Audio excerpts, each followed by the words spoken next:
ఇక చెర్లపల్లి డ్రగ్స్ కేసులో కీలక విషయాలు వెలుగు చూశాయి. తీగలాగితే డొంకంతా కదులుతోంది. ఈ కేసుతో సంబంధం ఉన్న వారంతా బండారం బయటపడుతోంది. ఈ మేరకు చెర్లపల్లిలోని కంపెనీలో తయారు చేసిన నిషేధిత డ్రగ్స్ ను విజయ్ ఓలేటి అనే వ్యక్తి హైదరాబాద్లోని పలు ప్రాంతాల్లో విక్రయించినట్టు ముంబై పోలీసుల విచారణలో తేలింది. ప్రతిసారి 5 కిలోల చొప్పున మెపిడ్రిన్ డ్రగ్ అమ్మినట్టు తేలిపోయింది.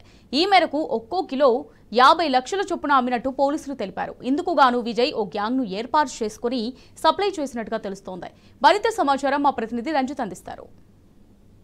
దేశవ్యాప్తంగా కెమికల్ డ్రగ్స్ తయారు చేయడానికి అడ్డాగా మారింది హైదరాబాద్లో మెఫ్రిన్ తయారు చేస్తున్నటువంటి వాగ్దేవి ల్యాబొరేటరీస్ ఆధారంగా దాదాపు కోట్ల రూపాయల విలువగలంటి డ్రగ్స్ ని పట్టుకున్నారు మహారాష్ట్ర పోలీసులు. మనం ప్రస్తుతానికి చూస్తున్నటువంటి వాగ్దేవి ల్యాబొరేటరీస్ అనేది చెర్లపల్లిలోని నవోదయ కాలనీలోని ఇక్కడ చెర్లపల్లి పారిశ్రామిక వాడలో ఉంది. మనం చూస్తున్న విజువల్లో చూస్తున్నటువంటి ఏదైతే డ్రమ్స్ ఉన్నాయో ఈ డ్రమ్స్ అన్నీ కూడా దాదాపు 35,500 లీటర్లో వచ్చేసి రసాయన పదార్థాలు ఉన్నాయి.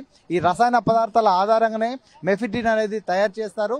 దానికి కేంద్రంగా దేశంలోని అన్ని రాష్ట్రాల్లో సరఫరా చేయడానికి కేంద్రంగా వచ్చేసి దీనిని అడ్డాగా ఎన్నుకొని ఇక్కడ నుంచి కూడా మొత్తము తయారీ చేసుకుంటూ దీని నుంచి రాష్ట్రాలు అంటే ఇతర రాష్ట్రాలకు పంపిస్తున్నారు. ప్రధానంగా చూసుకున్నట్లయితే హైదరాబాదులో ఉన్నటువంటి శ్రీనివాస్ విజయ్ ఓలోని అనే వ్యక్తి ఇతర రాష్ట్రాల్లో ఉన్న వ్యక్తులతో పాటు తానాజీ అనే వ్యక్తితోని సంబంధాలు ఉండడం వల్ల మహారాష్ట్రని ఒక అడ్డాగా కేంద్రంగా చేసుకొని అక్కడి నుంచి కూడా విదేశాలకు దానితో పాటుగా ఇతర రాష్ట్రాలకు ఈ యొక్క డ్రగ్స్ని సరఫరా చేస్తున్నట్లుగా కూడా మహారాష్ట్ర పోలీసులు తెలుపుతున్న పరిస్థితి కనబడుతుంది. ఇప్పటికే మహారాష్ట్ర పోలీసులు చెప్తున్న వివరాల ప్రకారము దాదాపు 12,000 కోట్ల రూపాయలకు సంబంధించినటువంటి ఈ డ్రగ్స్ యొక్క మూటాని పట్టుకున్నామని ప్రెస్ మీట్ ఆధారంగా చెప్పినట్టుగా కూడా తెలుస్తుంది. దీనిని మనం ప్రధానంగా చూసుకున్నట్లయితే ఈ వాగ్దేవి ఇండస్ట్రీస్ అనేది ఇక్కడ తయారీ చేసేసి ఈ ల్యాబ్స్ ఆధారంగా దీంట్లో బయట నుంచి వచ్చిన వ్యక్తులని అంటే కూలీ పనిగా తీసుకొని వాళ్ళ దగ్గర రోజువారీ కూలీలతో పనిచేపించుకుంటూ కూడా ఈ డ్రగ్స్ అనేది తయారు చేస్తున్నట్టుగా కూడా తెలుస్తుంది.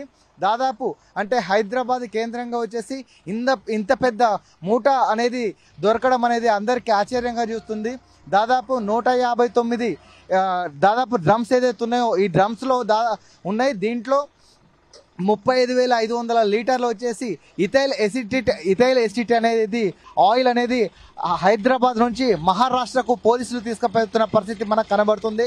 అంటే హైదరాబాద్లో పనిచేస్తున్నటువంటి పోలీస్ శాఖ కావచ్చు, తెలంగాణ పోలీస్ శాఖ అనేది హైదరాబాద్ నుంచి 12,000 కోట్ల రూపాయలకు సంబంధించిన విలువ కలిగినటువంటి డ్రగ్స్ని వచ్చేసి మహారాష్ట్ర పోలీసులు స్వాధీనం చేసుకున్నారంటే దానిలో తెలంగాణ రాష్ట్ర పోలీసుల లోపం అనేది ఎంత ఉందనేది కూడా ప్రతి ఒక్కరు కూడా అర్థం చేసుకోవాల్సిన పరిస్థితి. దీనిని చూసుకున్నట్లయితే ఫాతిమా మురాన్ అనే ఒక మహిళ ఏదైతే ఈ కంపెనీ ఉందో ఈ కంపెనీ నుంచి వచ్చిన డ్రగ్ను వచ్చేసి మహారాష్ట్రలో పోలీసులు పట్టుకొని బంగ్లాదేశ్కు సంబంధించిన ఈ మహిళను విచారించగా ఆ పోలీసుల అసలు విషయాలు బయటకు వచ్చాయి. అసలు విషయం వెలుగులోకి వచ్చిన తర్వాత ఈ విజయ్ వెలోని అనే వ్యక్తి దాదాపు ఇతర రాష్ట్రాలతో దేశాలతో సంబంధాలు ఉండడం వల్లనే ఈ డ్రగ్స్ వ్యాపారం అనేది చేస్తుంది. గత కొంతకాలంగా ఈ డ్రగ్స్ మూట అనేది జరిగింది. గత ప్రభుత్వంలో విజయ్ వెలోనికి సంబంధించిన వాగ్దేవి ల్యాబొరేటరీస్కి నోటీసులు ఇచ్చినప్పటికీ కూడా హైకోర్టుకు వెళ్ళి కూడా దానికి రిప్లై చేసి దానికి సంబంధించిన కంపెనీలన్నీ నాచారంలో మూసివేశారని తెలుస్తుంది.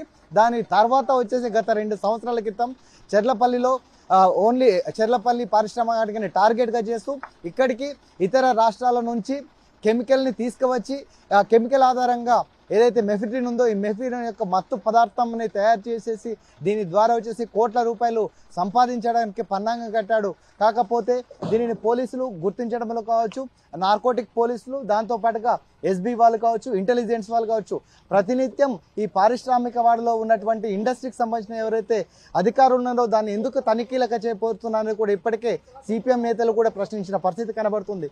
అంటే దీనికి ఇంత పెద్ద కంపెనీ ఉండి దీనికి ఇక్కడ కెమికల్ తయారవుతుంది అన్నప్పుడు ఏ కంపెనీలో ఏం తయారవుతుంది అనేది ప్రతి సంవత్సరం అనేది ఈ ఇండస్ట్రీకి సంబంధించిన అధికారులు అనేది పర్యవేక్షణ ఉండాలి, దానిపైన తనిఖీలు ఉండాలి. కానీ ఎలాంటి తనిఖీలు చేయకపోవడం, ప్రతి సంవత్సరానికి సంబంధించిన ఏదైతే ట్యాక్సులు ఉన్నాయో ఆ ట్యాక్సీలు వసూలు చేయడం తప్పితే అసలు విషయాన్ని పక్కన పెట్టే పరిస్థితిలో ఉన్న అధికారులు ఉన్నారు. కాబట్టి ఒకవైపు ఇండస్ట్రియల్ అధికారులు కావచ్చు, మరోవైపు పోలీసులు కావచ్చు, వీళ్ళ వైఫల్యం వల్ల మహారాష్ట్ర నుంచి వచ్చి తెలంగాణ రాష్ట్రంలో పోలీస్ శాఖకు తెలియకుండానే మహారాష్ట్ర పోలీసులు వచ్చి ఇక్కడ తనిఖీలు చేసి ఇంత పెద్ద యొక్క మూటాని అరెస్టు చేస్తున్నారంటే తెలంగాణ పోలీస్ అనేది యంత్రాంగం అనేది ఏ స్థితిలో ఉన్నది, ఏ స్థితిలో ఉంది, ఏ విధంగా వచ్చేసి పనిచేస్తుంది అనేది కూడా ప్రజలు అర్థం చేసుకోవాలని సిపిఎం నేతలు కూడా ప్రశ్నిస్తున్న పరిస్థితి కనబడుతుంది. ఇకనైనా మనం చూస్తున్నటువంటి ఏదైతే చెర్లపల్లిలో ఉన్న పారిశ్రామిక వాడ ఉందో దీనికి సంబంధించిన యొక్క మొత్తం డ్రా మెటీరియల్ ఏదైతే ఉందో ఈ డ్రా మెటీరియల్ అన్నీ కూడా మహారాష్ట్రకు తరలిస్తున్నారు. దానితో పాటుగా విజయ్ ఓలనితో పాటుగా 12 మందిని ఇప్పటికే అరెస్టు చేసి కూడా మహారాష్ట్ర పోలీసులు విచారిస్తున్నారు. రేపటి నుంచి అంటే దీనికి దాదాపు సీజ్ చేసిన అనంతరం కూడా దీని వెనకాల ఎవరున్నారు, ఏ బిగ్ షాట్ ఉన్నారు, అంటే దీని వెనకాల విజయ్ ఓలేని వ్యక్తి వెనక ఎవరు ఉండి కూడా ఈ మూటాని నడిపిస్తున్న అనే విషయాన్ని కూడా మహారాష్ట్ర పోలీసులు కూడా లాగుతున్న పరిస్థితులు కనపడుతున్నాయి. అసలు విషయాలు ఏం జరుగుతున్నాయి అనేది కూడా మనం వేచి చూడాలి. కెమెరామెన్ దశరథతో రంజిత్, టీ న్యూస్, హైదరాబాద్.